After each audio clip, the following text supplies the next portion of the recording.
Well, hello team, welcome in for it's going to be a very happy panel on Between Two Posts because the Aussie teams have gone tick, tick, tick across Super Rugby Pacific in week 3. She was a hell of a round and to break it all down, it is a very warm welcome to Morgan Turinui and stepping back in, Matt Burke. In time. Wow, our the new hardest host. working man at Sport Rugby. He's everywhere. Everywhere. Friday night, Saturday night, Monday morning. How good? I may have missed my flight on Sunday morning. Did you? Because I was with your wife. Yeah, that's right. She's like, Burkey's flight got cancelled. We're out at Next Gen 7s at Narrabeen. And she goes, poor Burkey, his flight got delayed. I said all last night. I said all last night. I got to the pub, I said it all last night. I said, listen, I can't lie to you.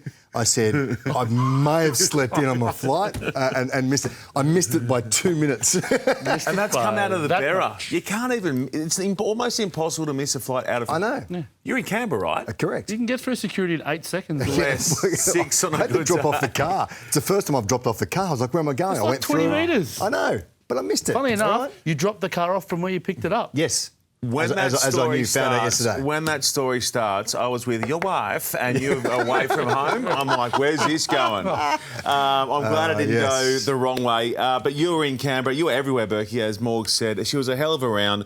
And the Brumbies are top, so they're unbeaten. The Tars are also unbeaten. However, we're going to start in Queensland on Friday night, where you both were for Reds v Highlanders. Another banana skin type game for the Reds, but they come through... almost in like second, third gear, fair to say?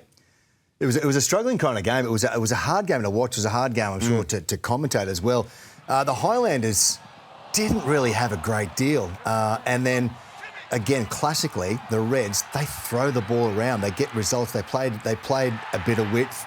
They have also went up the guts. I thought Josh Fluke was pretty good the other night as well. That ball from Harry Wilson was outstanding. Is everyone on side? Should we just address the elephant?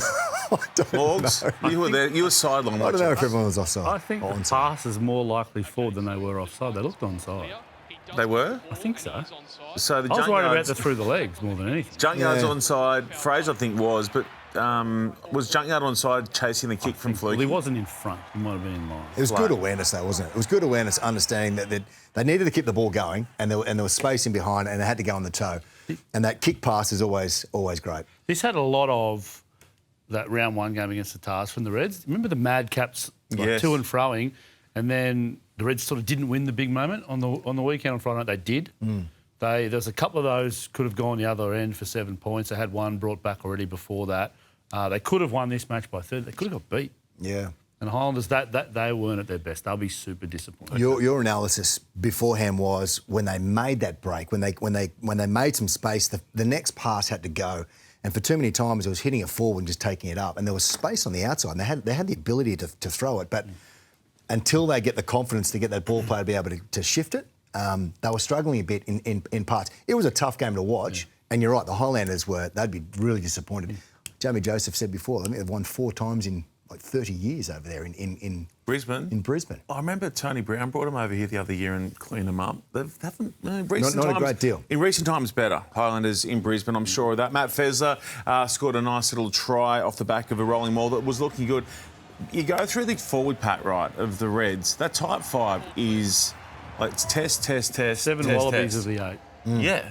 And the so only they should be doing this. And Nasser on the bench, and was Briley. I thought Briley was very good the other day as well. Agreed. Fezler looked like he come off with a bit more of that knee niggle there. Might have wiggled his medial. His niggle. Yeah. Wiggle.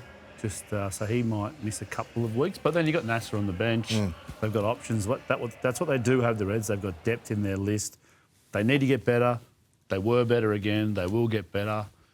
They've got to get a little bit better very quickly with Canberra this week. You know who's been really good? JYD, Tim Ryan, who scored just before half-time to make it 19-7. This was a beautifully taken try. And is it fair to say that it was a night of where they just sort of backed themselves in like little moments to do stuff like this and win the game? It was a couple of short balls through the centre. I thought Paisami and Fluke were good, just to be able to hold it. Just hold up a fraction, run a good line. That's a good line from Briley, and then catch passing the way through there. I thought they were able to exploit their backline quite well, and when they did get the chance, they finished well. I'm a little bit different to you. I reckon they left so many out there because and understandably, they're not suited to Carter Gordon yet.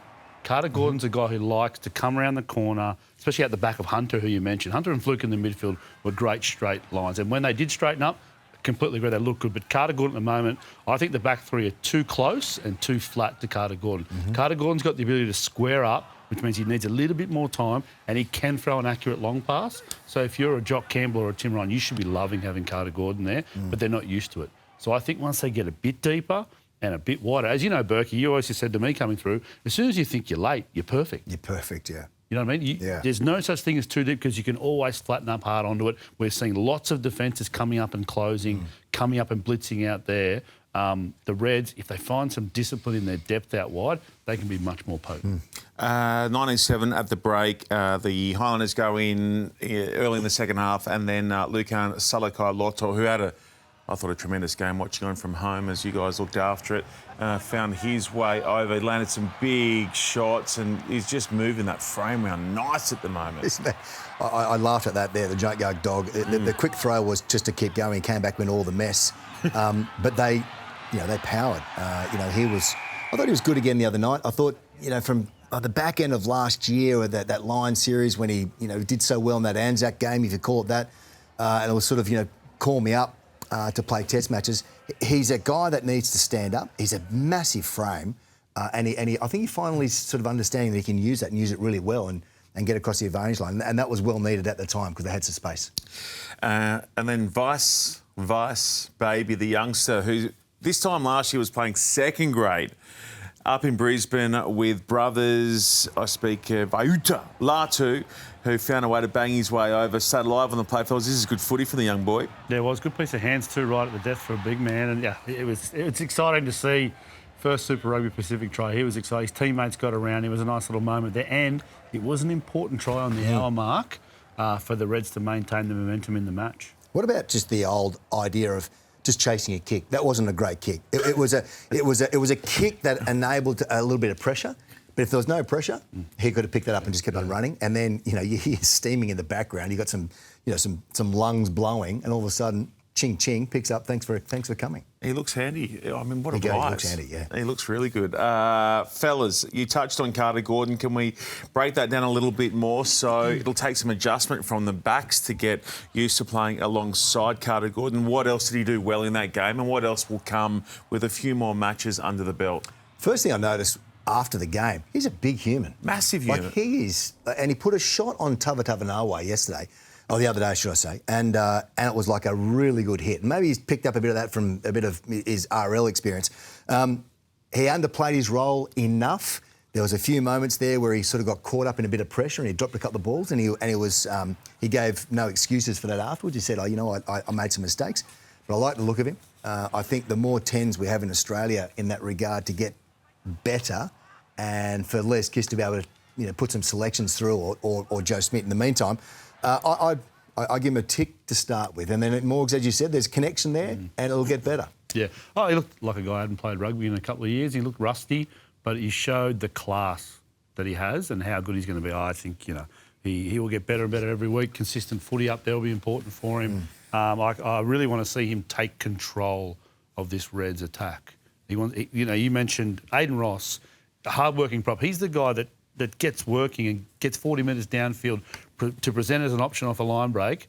Well, Carter Gordon needs to stand behind Aiden Ross and overcall for the ball, and the ball's got to go. It's not the prop's fault who turns up and does the hard yards. It's the game callers out the back who just need to call over the top or direct it or know where the ball's got to go. He tried the banana kick for occupation of territory. Yeah. Those little things, that rust will go. I'd love to see him step up and really be the leader in attack.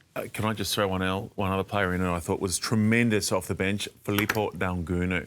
Few key steals, busy. Big return for Les Kiss after injury in week 1. Concrete. Concrete 15. Just like strong. And he's picking and driving at the same time. He's picking and driving and knocking forwards over.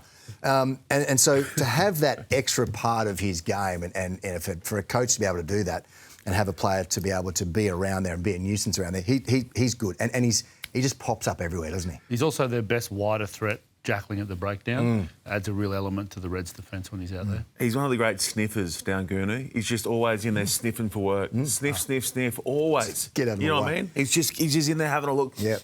I'll take that carry. I'll take that turn. I'll take that sniff, try. Sniff, sniff. The I'll bloodhound. take the try. Yeah. Down Goonoo's good. Fellas, that was us Friday night, and then on Saturday night we were off to Canberra for the first time in 2026, where it came down to the closing stages, went past the full-time siren and led into an after the final whistle score for Charlie Cale. Brumbies win against the Blues. This was just a crazy old night in the capital. Crazy old night in the capital, and the physicality, that's the biggest thing I noticed from the sideline, that these two teams just belted each other. There was some shots there. I think Corey Toole got whacked at one stage there trying to get an offload away. I liked your call. Do not have your hands above your head when they're coming to make a tackle. Like Especially when Caleb Clark's around. when Caleb Clark's around. Don't and he do I got iced. He was outstanding the other night, by the way. I thought he was great. Big night for Caleb. But you talk about grinding away. Goog was talking to Bernie Larkham afterwards, off camera, and he said that was probably a more. I enjoyed that win better than the previous two because of the grind on the way through, the way they had to do it. Because at 67 minutes, you're sort of thinking, boys, is this done? And then the yellow card to Perifetta, and then all of a sudden they just got this roll on. And Charlie Cale, by his own admission, said he had a poor game, but turns up in the right spot to score a try.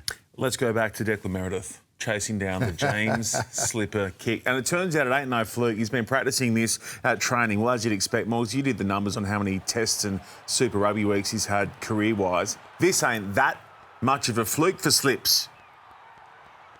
I don't even know what to say about this. Did he actually say that he's been practicing that? Because that's a lot. The Brumbies showed a clip of him at training. That's the muck around warming up, trying to get each other to knock the ball on. He's on the money, I'm telling you. Come on. He's pinpoint off the boot. Slips. I'm pretty sure he had his eyes closed then. What are you talking about? No, look, it was actually a great reaction because turn up, okay, bang, let's just even if the try doesn't come, it's a great thing because it gets them down the territory.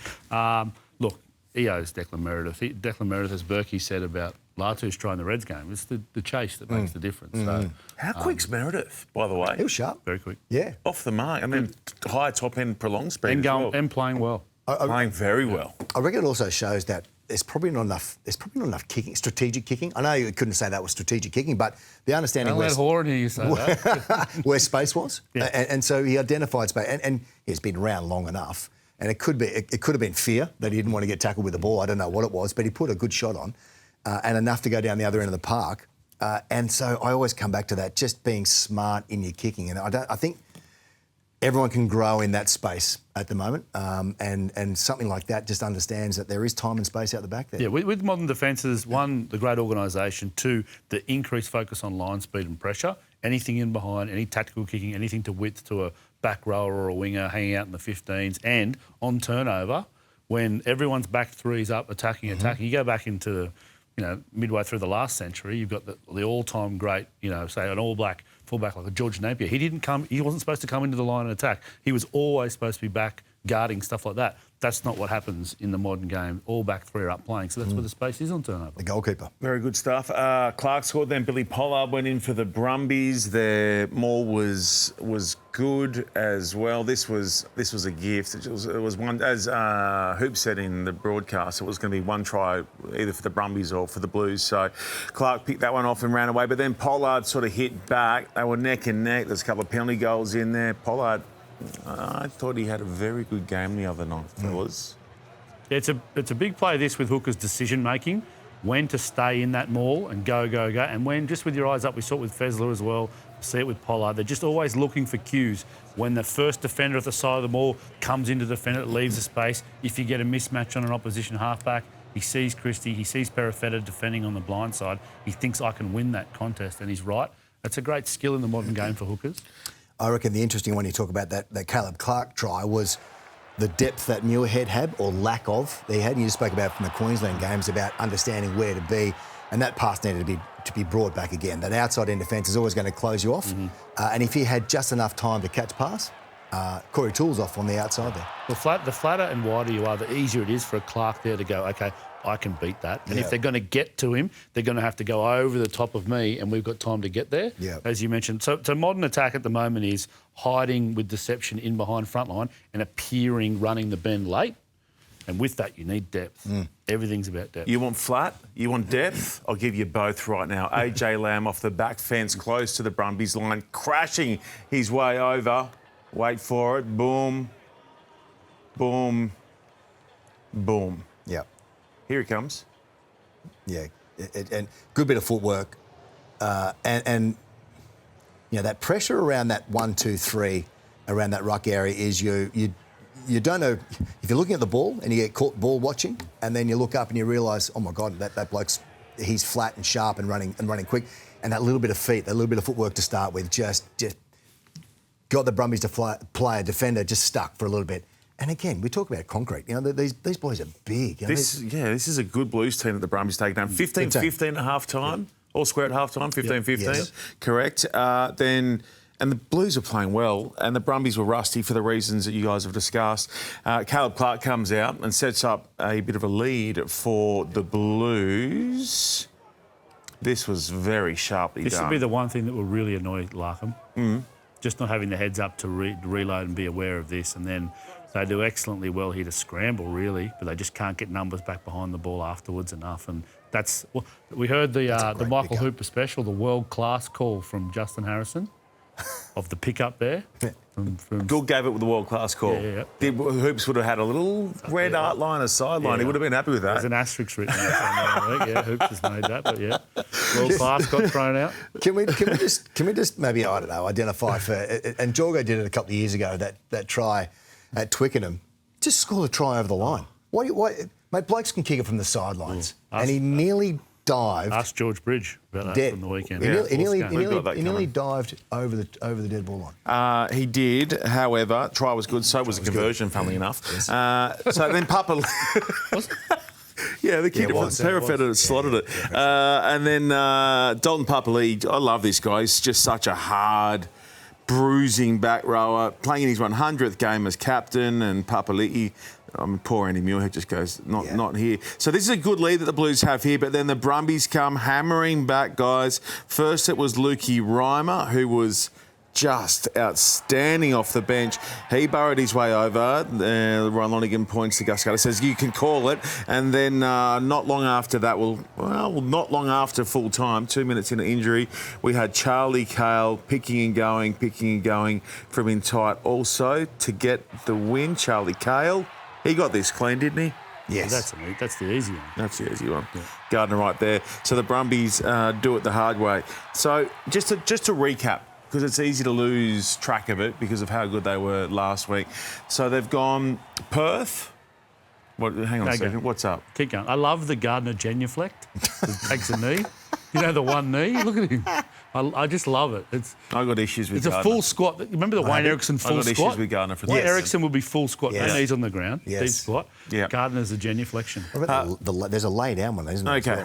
All right. Oh, yeah, the burrow. They're just looking, It's like flags, surf club flags. They're just looking. Heads up, heads down. Right. No, has he forgotten how to go to the team, mate? Has our man, Gussie forgotten how to go to the team, mate?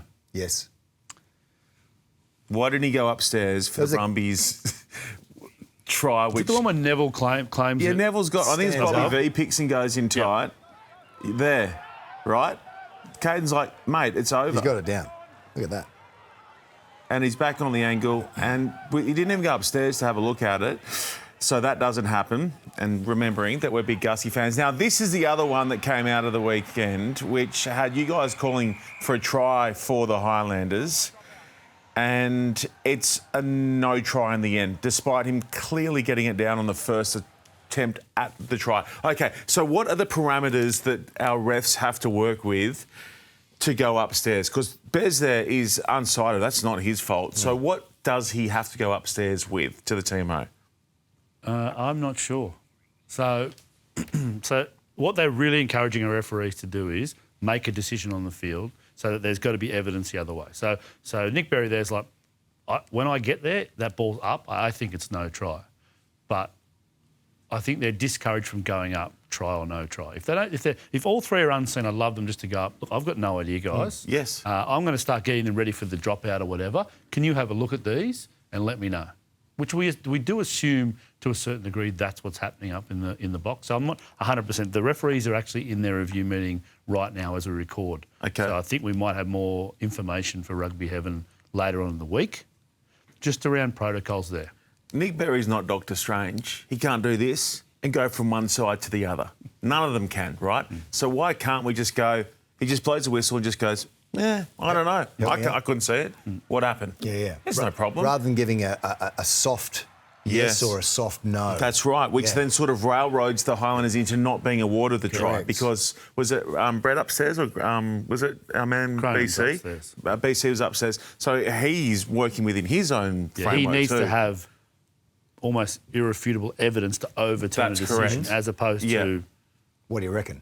Yeah. So if we get that framework right, how long does it take to get that? Could we just do it for this weekend going forward? Could the refs boss here in Super Rugby go, from here on, if you don't see it, just go, I don't know. Yeah, that's the great thing at the moment about Sanzar and Super Rugby Pacific. We are actually a little bit of our own bubble in terms of what we're doing. You've seen it with some of the law variations and also the game management, more importantly than what the laws are. It's how the game is managed around them. Yep. And I think that would be an easy precision that could that'd make be good. today if they wanted to. Yeah, do it tomorrow. It's no stress. Yep. And it takes some of the pressure off the refs. We saw it with the diving over. They made it very clear. Yep. This is what we're doing. And the refs are doing a great job. They're working with those new rules. They keep trying to keep it up, fab, and keep it interesting. No problems. On to the Western Force v Moana Pasifika over there in Pukekohe. Look, I tell you what, bit to unpack here. The Force hadn't won in New Zealand. They've won one, rather, in their last 21 starts in New Zealand. It's a fair stat, isn't it? They've lost their last 8 overall in Super Rugby. Wasn't that the Blues too? Didn't they beat the Blues? It was someone decent. Oh, yeah. Oh, was it? No, it might have been Moana. Oh, was it? It might have been Moana. But one of their last 21 over there in NZ. They've gone close on a number of occasions. They had issues pre-game with Benny Donaldson missing the first 5 minutes of the game because his mouthguard had pinged in the warm-up. Again, they're getting to work some stuff out around that. Oh, he didn't sleep in, did he? No, he didn't sleep in. No, he was very much there. Luckily, Dono got to get on there, no stress. And I'll tell you what, the Western Force on what would best be described as was it like a potato farm, the field? Whoa. It wasn't great. Downtown Pukekohe, it was a bit bare in that far left corner. It was. And what about the sun? Do you know early on, the setting sun? Who was the They won. The Force have won. They've broken their run of outs against the...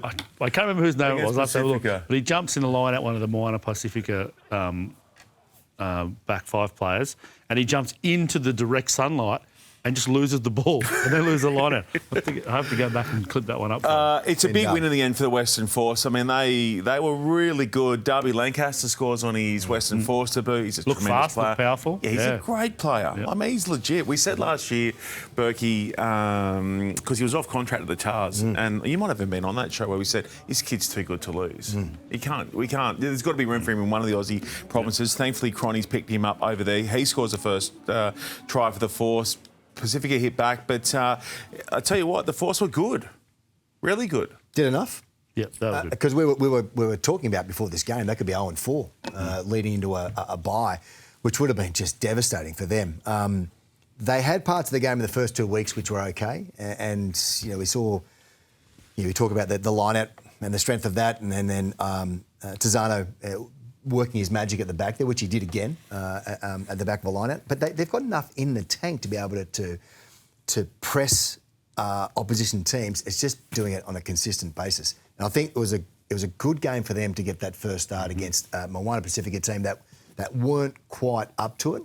But you're right though, the track was like, we're going back 30 years of Super Rugby history now. We've played on early days, we were in sort of like picket fence stuff, like not even that, like just ropes around the outside. Manuka Oval? Manuka was good. Was it? Manuka was good. I'm talking. Give me some of the other spots. Oh, I can't remember. There were no names back in New Zealand. Like it was just you rock up and it was just tent pegs, like with a bit of rope. It was like going. It's like going to Granville Park back in the day. Like it was. Don't hate on Granville, mate. When did you ever go to Granville Park? That's right. I played club football. I played club rugby. How many games did you play at Death Valley? I did my shoulder there, so I would have played 3. Okay. Yeah, there was a bit going on over there in the outskirts of Auckland. Yeah, there's a bit in that Western Force performance too. So we saw lots of the good and lots of the things they need to improve. I thought Donaldson controlled things very well. Thought his variation between squaring up their attack, his dominant communication out the back, his kicking game were excellent. I think it was 100% off the tee, which is hugely important. You look at Perifetta for the Blues. Well, that's a different end of that match if they kick a couple more, which is not perfect. Morgs, 35-7 they led him at one stage, thanks to Dono. 5 to go, 35-7. That's one of my points. 5 to go, 35-19 final score. Bundy off. Yeah, no good. Yeah. Oh, you good didn't teams? No, that's no good. No bueno, the knock-off. No. Mate, you know who would hate that? Cronny. Cronny would hate that. Yeah. Yep. You want to score 50 there. You want it 50-7. You don't want 35-19. That's a little bit of... It's an excellent win. They needed a win, as you mentioned, Burkey. They got it. But it's another win where they'll go, we can get a lot better. I thought their A-zone conversion has dropped off a bit. When teams know what's coming, teams are defending them very tight because they know that they're just pick. And they've got a lot of guys that aren't perfect with their body height that are trying to score tries themselves. I think they can mix that up there. But I thought some bigger bodies like Swain, their carries were excellent tight to the line. What about, we've got to have a little look at Georgie Bridges' no try. Great. We have to. We've got to have a look at it. It's been done so many times, though, right? Well, yeah. Which doesn't that mean that it shouldn't happen again? Ooh, yeah, I've got As this. my 15-year-old son would say, he's a bit too nonch. Yeah. What about the chase, though? Yeah. Samoa is so good. How good's the chase? And slot. Oh, George, that guy, the man who's played 19 Test matches for the All Blacks, who was one of the best finishers in the comp with the Crusaders and now making a dent with the Force. Luckily for G Bridge, he managed to find the line not long after that for a little bit of redemption. It sparked him. He played well too after that. Yeah. Bridge did? Yeah, he did. He knew. He knew. What did Cronny say post-game? He said, we'll be having a little chat on the way home to Perth. He got it done. The Force got it done. And you know who I was really happy for, fellas, with that win? The Sea of Blue. Our fans over there in Perth who were starting to get a little bit frustrated with those early performances and now can go, you know what? We've got something to work with here. Here we go. We're coming back to HBF. We're coming back to support you fellas. So well done, Western Force. Awesome stuff. Probably the game of the year. It took place on the midway point of Super Saturday over in Hamilton. I'm talking Crusaders. I'm talking Chiefs. This is about as good as it gets. 24-21 half-time, and you've already seen the try of the year. Has to be, doesn't it? How many times in the last 3 weeks have you said try of the year? Moi? Yeah. No. Every time Jorgensen scored one, Okay. you said try of the year. Right. I might have a little thing going. There was the one from behind the line. That was, though. But The this... Otago, the quick one. This is it. What about Friday night, though? The Reds with their little bit of... Yeah, no, this is better than that. I know, show and go. Oh. We're calling try of the year, and then 24 hours later, this happens. This is just so good. So from behind their own try line, there are forwards involved. There are back. I think Lord pops up somewhere, doesn't he? Frees it up. Morgs, my peepers deceive me. Yeah. Does it get any better than this? Look where Nanai Satura is, and look at the Chiefs jerseys that were down that 15-metre channel to make that work. It was outstanding. Great try against the North Sydney Bears. Getting around Matt Sears on the outside. Matt Sears. I don't know. I think Greg Florimo missed a tackle there. Larson? I think all the greats. All the Fennec. But it was good, though, wasn't it? You talk about that piece of play was like old school training drill, inside, outside drill, just chasing the ball and understanding where the support plays, and the support play has to come from the back and rather than being flat. And then it's just about effort. And then you look at the effort in defence. Effort in defence, you never really run. You never chase too hard. You chase hard at the end when the bloke's going to score the try. But to chase hard and to get back, opposition teams don't really do that. But when you got the ball, you chase and you want to get a touch. That was outstanding. Do you think it gets beaten? I mean, it'd have to be something pretty special to get past that, doesn't it? The Drua on a dry track could score 3 of those. It's round 3. We've been pretty lucky. So it's funny, they wore the retro jerseys. All right. It was a retro Super Rugby match. You mentioned that 40-odd to 30-odd. You know, remember those old school Super Rugby days? It was we're just going to go toe-to-toe, which the Crusaders don't get into those sorts of match every single week. It's a few weeks in a row now they've tried to go Harlem Globetrotters a bit against someone, but they show their class. This is one of those games that you have to watch back. Yep. You have to watch the highlights back to understand how impressive this Crusaders win. Just back to that try, though. Yep. I'll give you another 3 starters, 3 runners, right, for the rest of the year. You can pick another 3 up against that. I'm clubhouse leader for a bottle of double or nothing on that bottle. I owe you. I'll give you 4. I'll give you 4. The interest on that bottle. Okay, I'll give you. I'll get you 2 bottles to the one. Hang on. Then. So I have to choose now. No. Team, or yes, after? you have to choose now. Is that the try of the year, or I give you another 4 contenders that you can pick across the year up against that try from the weekend? Yeah, but do I have to call who I think it's going to be now? No, I get to say afterwards. After the fact. Is it the official try of the year that gets voted by people, or do you and I just have to a bit of a nod? Official. Oh. Could be a square off. But you've already said Jorgo's 2 were tries of the year, so now you're jumping off those. It sounds. I'm hearing a lot of grey area. I'm just saying. Jorgo not try of the year. This season, setting up to it could be anything. I reckon they're more. Okay, here we go. I'll have your bottle with you. No, I'll do better than that. There'll be a better try at Super Round than that. Really? That weekend. Than that? Yeah. In Super Round? Well, I've got nothing to lose. Okay. Because it's been about a year and a half that you've owed me that bottle and I haven't seen it, so... Perhaps you'd like to wager a bottle of milk, 2 litres of Dairy Farmers instead of the other stuff, you cat. I've made it harder for myself. Next up, the Fiji and Drua up against the Hurricanes. The draw on the board, Morgs. Tosso, Drua, Tosso. How much of this did you catch? Don't talk to me, mate. How much of this did you try and talk to me? No, watch this. What about the weather? What about the weather over there? Oh, the weather. Oh, they were dreaming of the track in Pukekohe over there. That was A1. 3 blokes. That was a good track. Do you track. reckon the groundsman and how talking goes? Oh. Geez, they got a pretty sharp outfit running over there. Yeah. Wait till you see what we've got. Exactly. They wanted to get the Super Soaker. 3 blokes nearly drowned in a rock. Oh, it was tough. It was so wet. This is a game, but also the result. We'll get into the content, but the result has a massive influence on the competition, I think. It rights the ship for the Drua, and it reminds us, one, how bizarre that first round performance from them was, and how good Moana Pasifika were, of course, but it hurts the Hurricanes as well. Massively. That arrests the momentum. They're the one that everyone's talking about. That loss of points over there when we get down to it at the end of the season, where rankings are so important, could be crucial. What's your game plan when you come up against playing in a pool? Like what's the game plan? Because they couldn't kick it, they couldn't run it. It was a case of, but then again, the try that they scored to win the game, outstanding, brilliant hands, left hand side, scoring a try. Just I think it's a low phase count in your own zone. Has to be low phase. But then you can't. You literally can't put foot to the ball or foot to boot to try and get it down any end of the park. You just get the 9 to maybe put a towel down his shorts and off the top, quick. Do you know what? You just tough it out. Do you know you play direct.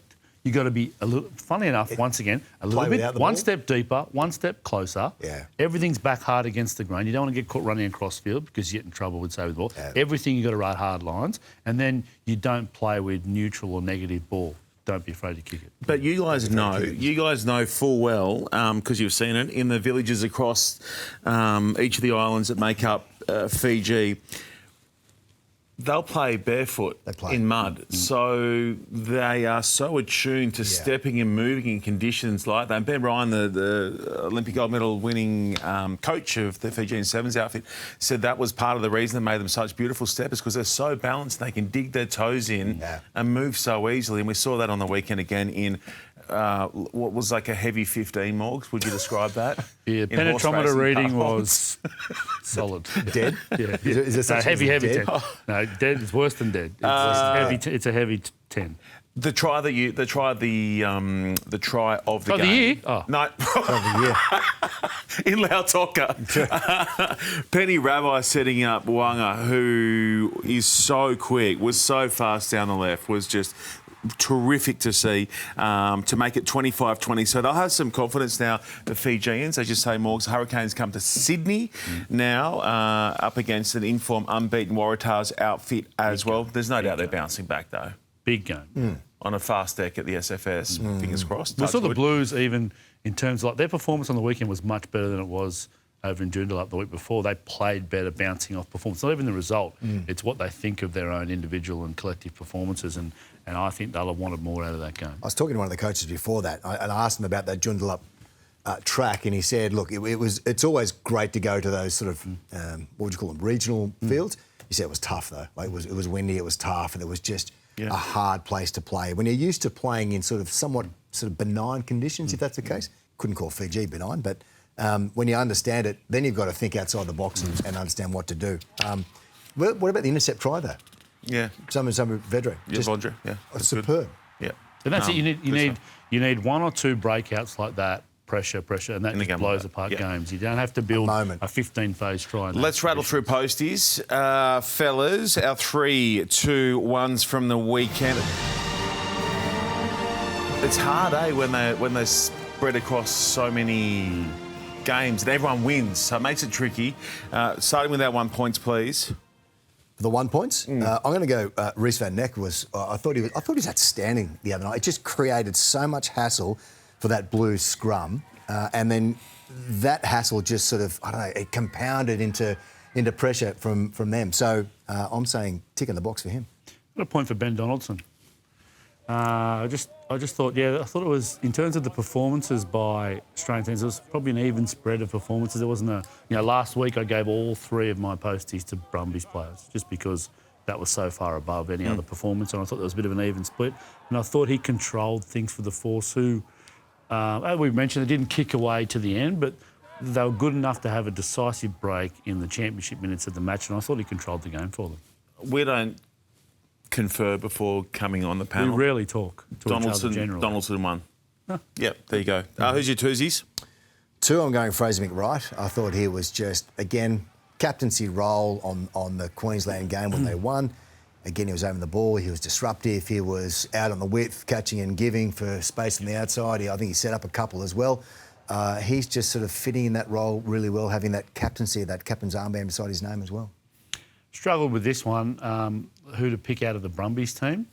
And I thought that Rob Valentini's 20 carries in tight, tough stuff, were decisive and important. And also everything defensively he does as a nuisance, hitting, those sorts of things, I thought he was good. This is a wind-up, surely. Valentini, 2, sent yesterday to the Pitbull at 6:15 p.m. Well, do you send yours in? I don't send mine. Always send them. You haven't looked at these? You haven't spoken to Pitbull? 2 for Valentini for all those reasons. Threesies, who's your player of the week? I've gone Bobby V for 3 points. For that fact you mentioned about the carries, and then also we spoke about him before the game about Mr. Consistency to Tom Wright. He just says, he just gets it done. He's just that bloke who gets it done. And he's got the accolades and the reward through history. But I thought his ability, and again, we talk about the concrete 15, he's just whacking blokes as well. And when he's taking it up, he's just getting across the advantage line and making a little bit of space for Ryan Lonergan to give some sharp ball. 3. Bit worried here. Oh, this will be... No, my 3 is Fraser McWright. Oh! It's happened! Jackpot. Now I'm worried I'm wrong. The planets have aligned. Well, mate, switch mine around. This is extraordinary. Yeah, but if you agree with me, now I'm worried I'm wrong. But we've done it independently. Have you been speaking to Pitbull? No. Oh, my God. I sent him a text this morning saying I was going to be a bit late. Wow. No, so Fraser McWright, this game could have got away from the Reds. And Fraser McWright, 3 turnovers, absolutely crucial, kept momentum on the Red side. As you mentioned, roving back out in the wider 15s. I think Harry Wilson back in the team exponentially helps Fraser McWright play the role he likes to play. Best supporting play, number 7 in the game. I thought he was brilliant. Try and the try assist as well, to go with everything else. Morgs, that has never happened in the history of this show. An unconnected, random 3-2-1 matchup across 3 games. We haven't even seen each other all weekend. We weren't on the same game. Consider the odds of that. Got to be up there. You feel got to be right up there today? There's a bit of angst more as well. so than ever. It's all right? Well done. More so than ever. Well done. Fellas, speaking of the Reds and Reds legends and Reds greats, which Fraser McWright long-term will be, they've announced their Legends 15. Morgs, I know that you're excited to get your eyes around this. Me? No. What I am reliably told that Chris Latham was like 99% of the vote. Wow, no Dave Wilson. No, so Fraser, the only current player that makes it. Is Tyler Keffer about 12 years old there? There's some heroes from 2011, the Horwills and Genias and Coopers and Ioannis. Higgers is there. Slips is there. Squeak, of course, is there. Taniela recently there. The great man himself, Eels. Horn and Little in the midfield. So it was a lot of good stuff there. Tune, of course. Good to see Tuney there. That's good. I think Latho, I think, was the most popular vote for everyone and well deserved. If that team was in this year's Super Rugby Pacific competition, does it win it hands down?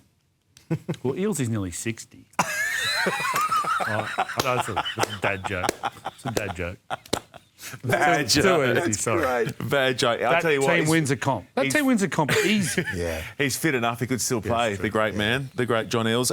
Fellas, other thing that we're running this year, the Super Rugby Legends 15. We love this because we can go. Wouldn't make the concrete 15 though, unfortunately. Eales, he wouldn't? No. It was more mental concrete. Well, maybe You can say that. Yeah, you can say that. Some of the nominees for this week's locking setup in the Super Rugby Legends 15. Remember, we've got Crocker, Mialamu, Franks. We're looking at locks. Options: Sharp, Harrison, Eales, Vickerman, Thorne, Tupovai, Tuipulotu, Matfield. Does Bucky's get a shot in there too? He'd have to. That's a well-contested category, getting a lock sorted. A few blokes hard done by not being nominated. Is that all the nominees? I think Pitbull's just put in a couple of... Gotcha. That's just a little sprinkling. Maybe we can get an Aussie in there, perhaps. A little taste tester. On the vote. Seeing we've got a trio of Kiwi boys up front. So that's guys on the number 4. That's guys on the loose head side, tight heads next week. Number 4s we're just looking for, just number 4. No. What I'm saying is we've already teamed so far. Yeah, all Kiwis. Yeah. Get voting. That's what that tells me. Get voting. Did you see the socials? I think, was it the Reds or something? Maybe Super Rugby put up about the first Reds team in Super Rugby. Did you see who played number 8 for the Reds in their first game? Oh, can we have some... Can we have a guess? Troy Coker. Can we have a little something? I'll be impressed. Well, it's not someone who... Yeah, Ealesy. Ealesy played 8, yeah. Number 8. Hey, do whatever he wants. Kick goals, whatever. Remember, Jay Eales, please. Remember he jumped up and stole the conversions? Yeah, at Ballymore. And then put it like 50? No problem. Speaking of MVPs, our BTP MVP of the week, fellas, he's going offshore and it goes in the direction of Caleb Clark, who scored 2 tries on Saturday night, was a nightmare in defence, but crucially, I love this, he came off injured with 20 to go, Morgs, down there. He was in a bad way, wasn't he? He was struggling massively. However, he sat himself up on the field of play, Burkey, didn't he? And signed every jersey, ball, took every photo available. He's a ripper, this bloke. Yeah. And his influence on the field when he was playing was huge. He was busting tackles. He bumped off Charlie Cale at one stage. He had that left-hand side there. And it was like fly swatting. He was big in attack, he was big in defence. But this is the part of the game, right? So this is what the fans want, to get up close and personal. What a great initiative from the Brumbies as well, though, to allow the crew to come onto the field or the punters come on the field. Bill Woods is the ground announcer down there. Great man. And you hear him go, don't come on too early, otherwise you'll get fined, all right? So just stay behind, but we'll let you on afterwards, which is great. I look at that and I just think of his old man, as in Aroni Clark, and just think the same thing. Bump, through, push, fend. And he's got this, obviously, the same genetics. Yep, he was there all the way through to the very, very end was Caleb Clark. Just a quick shout out as well to some of the offshoot Instagram handles around the country who are delivering some epic Super Rugby content in 2026. I'm talking Scrumbags Rugby on Instagram. Yep, so they've got that going. Feed the Backs is another one to hang on to as well. It's a perfect melding of pop culture and Super Rugby Pacific stuff. So Scrumbags Rugby and Feed the Backs. If you want to laugh, I don't know Feed the Backs. Feed the Backs is good too. These guys are delivering some really cool stuff on Instagram in particular. So if you are listening, give them a follow. If you're watching, give them a little look too. Fellas, what's doing this week? Who's rugby heavening? I've got a feeling I got a call up. Did you? Oh. I got a missed call. Oh. You're in. Yeah, maybe. Must be ratings must be down again. Even the original's back. AK won't like that. He's top line TV talent these days. Yeah, well, I was in this same studio with AK on Saturday morning talking up where he had his weekend today. Was he looking down at you? No, he's on a stool. Oh, okay, right. Okay, Yeah. Oh, you mean like... Sure. Yeah. We don't need him anymore. No, well, we kind of do. Did he score 818 test we points? We kind of do need that. So Is rugby he in the heaven, Wallabies Hall of Fame and the World Rugby Hall of Fame? rugby heaven coming Hi, Michael. Thursday and Wednesday. Michael. I forgot about that. Wednesday, the good inside line Yep, as well. yep. So we've got that, and then Friday night, what's doing? Tars. Remind me. Oh, Tars Hurricanes Yes. will be massive at the SFS, and then Brumbies Brumbies Reds. Yeah. Oh, that's huge. It's I a know good it's week. You know what Monday. it is? It's a good week to go back and look at those historical Brumbies Reds matches. There've been some rippers. The Brumbies dominated for a long time, but there's been some great. But then even in recent times, there's been some beauties. Morgs, Burkey, thank you, Burkey. Great to Thank you, have sir. you back. Great to have you with us as well for Between Two Posts. And you know the drill. We'll see you same time, same place next week for your next head of BTP.